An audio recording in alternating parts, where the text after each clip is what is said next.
এখানে কত আছে দেখেন, এই যে প্রতিদিন 1000 টাকা ইনকামের চ্যালেঞ্জার, আজকে তৃতীয় দিন। দেখা যাক আজকে আমি 1000 টাকা ইনকাম করতে পারি কিনা।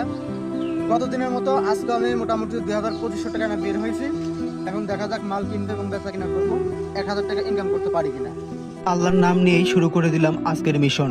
যেভাবে হোক 1000 টাকা ইনকাম করাই লাগবে আজকে। আসসালামু আলাইকুম, আমি শাকিল আছি আপনাদের সাথে। রাস্তা দিয়ে যাবার সময় অনেক সমস্যার শেষ, রাস্তা অনেক ভাঙ্গা, আবার হলো ট্রেনের জন্য অপেক্ষা করা। এমন করতে করতে একটা সময় লিচুর বাগানে আমরা পৌঁছে যাই। লিচুগুলো আগেতেই দরদাম করে নেই এবং প্রসেসিং করতে থাকি। আজকের লিচুগুলো আগের লিচুর থেকে অনেকটাই ভালো ছিল, যার কারণে খুব দ্রুত আমাদের প্রসেসিং এর কাজটা শেষ হয়ে যায়। আর আমরা খুব দ্রুত সেখান থেকে রওনা দিয়ে দিই, কারণ এই লিচুগুলো আবার বিকেল বেলা হাটে নিয়ে বেচতে হবে। আসার সময় প্রচন্ড গরমে একদম অস্থির অবস্থা ছিল, তাই মনে মনে ভাবতেছিলাম যে বিকেল বেলা আবার বৃষ্টি হয় কিনা। বাড়িতে আসার পরে এবার বিকেল বেলা হাটে যাবার পালা। হাটের টুকটাক বেচা কিনা করবো কি, এমন টাইমে বৃষ্টি শুরু। এরপরেও অনেক কষ্ট করে আমি রাত্রে 9টার ভিতরে সব মালামালগুলো বিক্রি করে ফেলি। 1000 টাকা প্রতিদিনের চ্যালেঞ্জের আজকের আমার এই যে ইনকাম, এখানে কত আছে দেখেন, এই যে 2 5 700।